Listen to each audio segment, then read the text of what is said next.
Don't walk in with me. They'll think it's weird, she said as we parked outside her office party. I stopped the car and let her out. She laughed, called me sensitive, and went inside. I drove home, packed my clothes, and left a note. Didn't want to make it weird. She came home late, tipsy and smiling. Found the empty closet and started calling me crying. I, 28, male, sat in my car outside the Meridian Hotel, engine running, watching my girlfriend Sarah walk through the glass doors alone. 2 hours later, I was in a different hotel room across town, and she was calling me 17 times in a row. We had been together for 2 years. We shared an apartment, split the bills, talked about getting a dog. I thought I knew where we stood. I thought we were building something real. But that night, parked outside her company holiday party, Sarah turned to me and said the words that ended it all. Don't walk in with me. They'll think it's weird. I stopped the car. The valet was already approaching. Sarah laughed, light and casual, like she had just made a joke about the weather. You're being too sensitive, she said, already opening her door. It's just easier this way. She stepped out, smoothed her dress, and walked inside without looking back. The valet asked if I was staying. I said no and pulled away from the curb. What Sarah didn't know was that I had been adding things up for weeks. The way she never posted photos of us. The way she introduced me as her friend to her boss at the grocery store. The way her coworkers didn't know my name, even though we had been together for 2 years. I drove home in complete silence. No music. No podcast.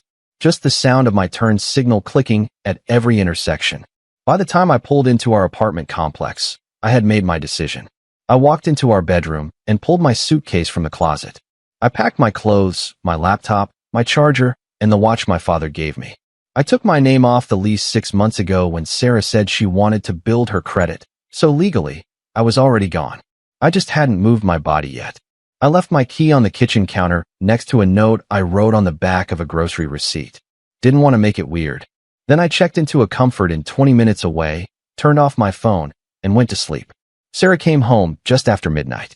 I know because when I turned my phone back on the next morning, I had 43 missed calls, 18 voicemails, and 62 text messages. The first voicemail was light. Confused. Hey, where are you? Did you go to bed early? The second one was panicked. Why is your closet empty? What's going on? By the 7th voicemail, she was crying. Please call me back. I don't understand. We can talk about this. I deleted them all without listening to the rest. Looking back, the red flags were everywhere. I just kept telling myself I was overthinking. We met at a mutual friend's barbecue in the summer 2 years ago. Sarah worked in marketing for a mid-sized tech company downtown.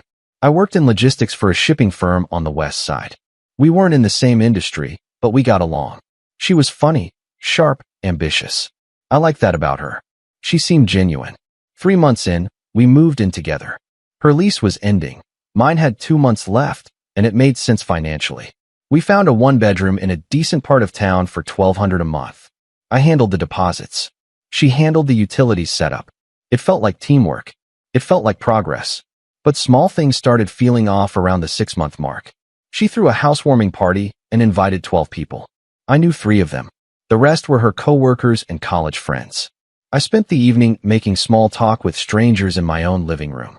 When her boss showed up, a tall guy named Richard who worked in upper management, Sarah introduced me as my roommate. I was standing right next to her, holding a beer, wearing the shirt she had bought me for my birthday. Oh, this is my roommate, she said, gesturing vaguely in my direction. Richard shook my hand and asked how long I had lived there. I said 3 months. He nodded and moved on to talk to someone else. I pulled Sarah aside later that night after everyone left. Why did you call me your roommate? She was loading the dishwasher, her back to me. Did I? I don't remember. You did. In front of your boss. She turned around, annoyed. Okay. Well, I don't want to mix work and personal life. It's not a big deal. I dropped it, but it sat heavy in my chest for days. Then it happened again at the gym 3 weeks later. We ran into her coworker Jenna by the water fountain. Jenna was friendly, smiley, the kind of person who remembered everyone's name. She waved when she saw Sarah. Hey, I didn't know you came to this gym. Sarah smiled back. Yeah, just started last month. Jenna looked at me. Oh, hi. Are you Sarah's boyfriend? There was a pause. A small one. Maybe 2 seconds. But I felt it. This is my friend, Sarah said. We work out together sometimes. Jenna smiled politely and said it was nice to meet me. After she walked away, I asked Sarah why she said that. Said what? That I'm your friend. She sighed, like I was exhausting her. Because it's easier than explaining our whole relationship to someone I barely know. Why does it matter? I didn't have a good answer. So I let it go. Then came the social media thing. Sarah posted constantly. Brunch photos with her girlfriends. Gym selfies in the mirror. Weekend trips to the beach. Her feed was a highlight reel of her life. But I was never in it. Not once. I wasn't the kind of guy who needed constant validation online, but after a year, it started to feel deliberate. I asked her about it one night while we were watching TV. How come you never post pictures of us? She didn't look away from the screen. I like to keep my relationship private. It's more meaningful that way. It sounded reasonable. I let it go. But then I started noticing her coworkers didn't know basic things about me. One time, her team went out for happy hour on a Thursday, and she invited me along. I met them at a bar downtown. A guy named Derek, who Sarah had mentioned 100 times, asked what I did for work. Logistics, I said. Supply chain management. He looked surprised. Oh, I thought you were in grad school or something. I glanced at Sarah. She was scrolling through her phone. No, I said. I've been working in logistics for 5 years. Derek nodded slowly. Huh, weird. I could have sworn Sarah said you were studying. Later that night, I asked Sarah where he got that idea. She shrugged. I don't know. Maybe I mentioned you were thinking about it. I had never mentioned grad school to her. Not once. The final straw before the party happened 2 weeks earlier. Sarah's company did a team-building weekend at a cabin upstate. Employees could bring a +1. Spouses, partners, significant others. The email specifically said so. She didn't invite me. I found out when I saw the email confirmation on her laptop. She had left it open on the kitchen table. Hey, I said, walking into the living room. I saw the email about the cabin trip. She looked up from her phone. Oh yeah, it's just a work thing. It said you could bring a +1. She hesitated. Just for a second. I know, but I think it would be too coupley. I want to focus on networking. I stared at her. Networking. Yeah. You know, building relationships with the team. It's important for my career. I wanted to ask why bringing me would interfere with that. I wanted to ask if she was embarrassed of me. But I didn't. I just nodded and went back to the kitchen. I was trying not to be that guy. The insecure guy. The guy who needed constant validation. The guy who made everything about him. But sitting in that parking lot 2 weeks later, watching her walk into the party like I didn't exist, I realized I wasn't being insecure. I was being erased. The holiday party was supposed to be different. Sarah had been talking about it for weeks. She bought a new dress from Nordstrom, deep green with a gold belt. She got her nails done. She scheduled a blowout appointment for that afternoon. She was excited. And I was excited too. I thought maybe this was finally my chance to meet her work friends properly.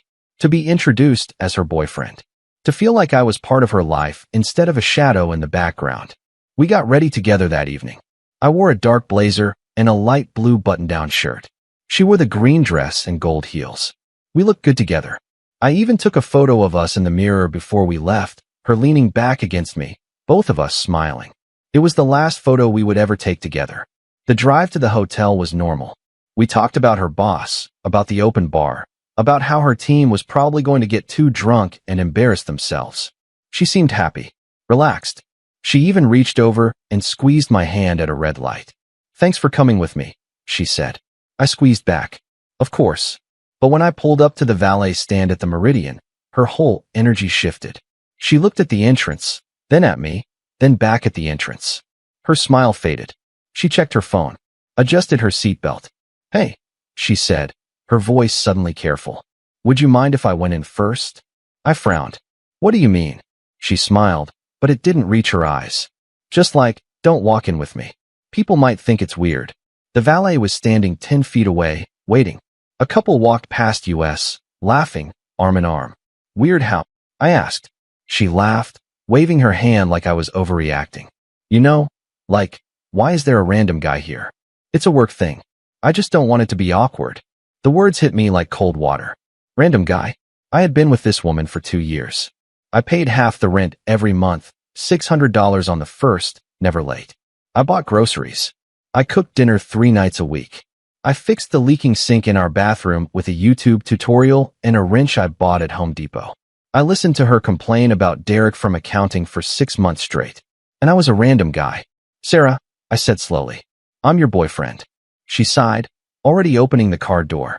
I know, and you're being too sensitive about this. It's not a big deal. I'll see you inside in like 10 minutes. She stepped out. The valet opened her door fully. She smoothed her dress, checked her reflection in the car window, and walked toward the entrance without looking back. I sat there for 15 seconds, hands still on the wheel, engine still running. Then I put the car in drive and left. I didn't speed. I didn't blast music. I didn't call anyone. I just drove home in complete silence, the same route we took every day, past the same coffee shop where we got breakfast on Sundays, past the same park where we walked last spring, and felt something inside me go completely still. It wasn't anger. It wasn't even sadness. It was clarity. I had been making excuses for her for 2 years. I had convinced myself that her behavior was quirky or private or just her way of keeping boundaries. I had told myself that some people just didn't like public displays of affection, that some people valued privacy over social media validation. But the truth was simpler and sharper. She was ashamed of me. Maybe not in some cruel, intentional way. Maybe she didn't even realize it herself. But the pattern was undeniable. I was good enough to split rent with, good enough to sleep next to, good enough to fix things when they broke and listen when she needed to vent, but not good enough to be seen with. I parked in our usual spot, number 14B, and walked up to the apartment. The living room still smelled like her perfume, something floral and expensive. Her shoes were by the door, the black heels she wore to work. The coffee mug I bought her for her birthday, the one with her favorite quote on it, sat on the counter, still half full. I walked into the bedroom and pulled my suitcase from the top shelf of the closet. I packed quickly and methodically. Clothes, toiletries, laptop, charger, my running shoes, the book on my nightstand. I didn't take anything that belonged to both of us. No dishes, no furniture, no picture frames, no books we had bought together at the used bookstore downtown. I left my key on the kitchen counter next to the coffee mug and wrote one sentence on the back of a CVS receipt. Didn't want to make it weird. Then I walked out, locked the door behind me, and left the key in the slot. I checked into a Comfort Inn off Highway 9. The clerk, a tired-looking woman in her 50s, didn't ask questions. I paid in cash for 3 nights and went up to room 214. I sat on the edge of the bed, staring at the blank wall, and turned off my phone. For the first time in 2 years, I felt completely alone. And it felt better than being invisible. Update 1. I turned my phone back on at 7 the next morning. The screen lit up, and I watched the notifications load one by one. 43 missed calls. All from Sarah. 18 voicemails. 62 text messages. I made coffee in the tiny hotel pot, the kind that comes in individual packets, and started reading. The first few texts were confused. Where are you? Did you leave the party? Are you mad? Text me back. Then they shifted. I just got home. Your closet is empty. What is going on? Did you actually leave? Are you serious right now? Then came the panic. Please call me. I don't understand why you would do this. We need to talk about this like adults. The voicemails were worse. I played the first one on speaker while I drank my coffee. Her voice was small, confused, almost childlike. Hey, it's me. I just got home and I don't know where you are. Your stuff is gone. Did something happen? Call me back. The second one was louder, sharper. Seriously, where are you? Your closet is empty. Your toothbrush is gone. Did you leave? Why didn't you say anything? This is crazy. By the 7th voicemail, she was crying. I'm sorry, okay? I don't know what I did, but I'm sorry. Just please come home so we can talk. Please. I deleted them all without finishing the rest. Then I blocked her number. I spent the rest of the day at a diner 2 blocks from the hotel, a place called Rosie's with red vinyl booths and waitresses who refilled your coffee without asking. I ordered pancakes and scrolled through apartment listings on my phone. I had been paying $600 a month for 2 years, which meant I had been building savings without realizing it. I could afford a studio, maybe even a 1-bedroom if I stayed out of the downtown area. By that evening, I had scheduled 3 apartment viewings for the next day. My phone buzzed. A message from an unknown number. It was Sarah, texting from her work phone. I know you blocked me. Please just talk to me. I don't understand why you're doing this. What did I do that was so bad? I stared at the message for a long time. Then I typed one sentence. You wanted me to not make it weird. I didn't. I blocked that number too. Update 2.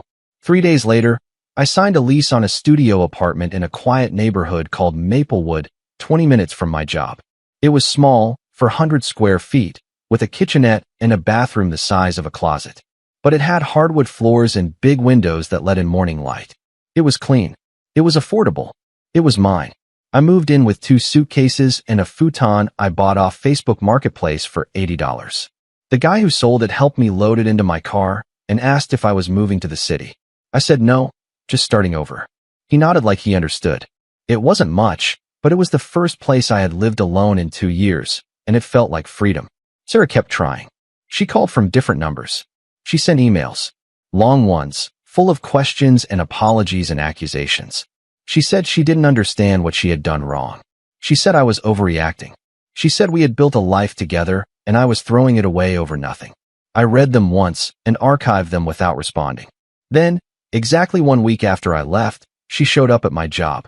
I saw her from the building entrance, standing by my car in the parking lot, arms crossed, hair pulled back. She looked tired, angry. I turned around immediately and walked back inside. I texted my supervisor that I had a family emergency and worked from home the rest of the week. Her emails got more desperate. I don't understand why you won't talk to me. You just left without explanation. Don't I deserve to know what I did wrong? I almost responded to that one. Almost typed out everything I had been holding in for 2 years. But I didn't. Because the truth was, she already knew. She had known every time she introduced me as her roommate. Every time she posted a photo without me. Every time she kept me separate from her work life. She knew. She just didn't think I would leave. Then, 2 weeks after I moved out, I got a message from Jenna, Sarah's co-worker from the gym. Hey, I heard you guys broke up. I just wanted to say I'm sorry. For what it's worth, I always thought Sarah was weird about you. She literally never mentioned having a boyfriend until like 6 months ago, and even then she barely talked about you. Anyway, hope you're doing okay. I stared at that message for a long time. 6 months ago, we had been together for 2 years, which meant for the first year and a half, Sarah told her coworkers she was single. I thanked Jenna for reaching out and asked, as casually as I could, if she knew why Sarah kept me a secret. Her response came 10 minutes later. Honestly, I think she liked the attention. A lot of guys at work used to flirt with her. When she finally mentioned you, it kind of stopped. I think she liked being the single girl. It sounds harsh, but that's just what I noticed. I read that message 3 times. Then I closed the chat, laced up my running shoes, and went for a 6-mile run. Update 3. A month after I left, Sarah stopped trying to contact me. The emails stopped. The phone calls from random numbers stopped. I heard from our mutual friend Chris that she had moved out of the apartment and gotten a place closer to her office in the downtown area. She unfollowed me on Instagram. I did the same. I settled into my new routine. I went to work. I came home to my small studio. I cooked simple dinners, pasta and chicken and vegetables. I read books I had been meaning to read for years. I ran in the mornings before work. I existed in a space where I didn't have to wonder if I was good enough to be seen. It was quiet. It was lonely sometimes, but it was honest. One Saturday afternoon, I was at the grocery store when I ran into Richard, Sarah's old boss. He recognized me immediately. Hey, you're Sarah's boyfriend, right? Or, wait, were you the roommate? I smiled politely. Boyfriend. We broke up a few weeks ago.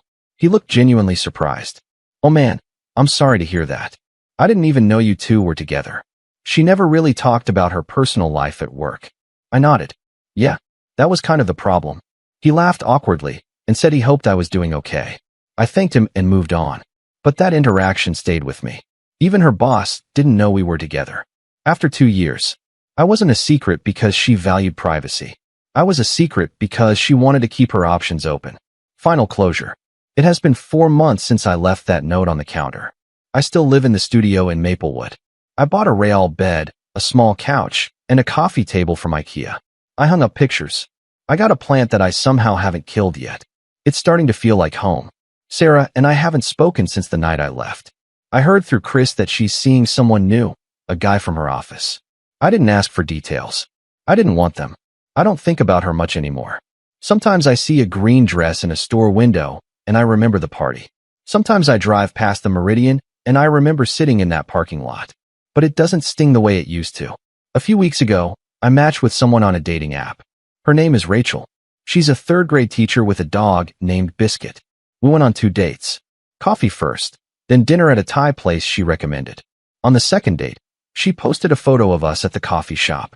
It was candid, both of us laughing at something I don't even remember. She tagged me in it. I stared at that post for a long time. It was such a small thing. A photo, a tag, public acknowledgement that I existed. But it felt like proof that I was real, that I mattered. I liked the photo. She smiled when she saw the notification. Is that okay? She asked. I can take it down if you want. I didn't think to ask first. I shook my head. No, it's perfect. She reached across the table and squeezed my hand. Good, because I'm kind of proud to be seen with you. I felt something crack open in my chest. Something warm. Yeah, I said. Me too. I still think about that night sometimes. Sitting in the car outside the Meridian. Watching Sarah walk through those glass doors like I was disposable. Feeling like I was supposed to shrink myself to fit into the corners of her life. But I didn't shrink. I left. And 4 months later, I'm sitting in a coffee shop with someone who wants the world to know I exist. Some people will tell you that love is about compromise, about meeting in the middle, about understanding each other's boundaries. And maybe that's true. But it's also true that you should never have to beg someone to be proud of you. You should never have to wonder if you're good enough to be introduced. You should never feel like a secret in your own relationship. I learned that in a parking lot outside a hotel, watching someone I loved pretend I didn't exist. I drove home that night, packed my things, and walked away from 2 years of being invisible. And I have never looked back.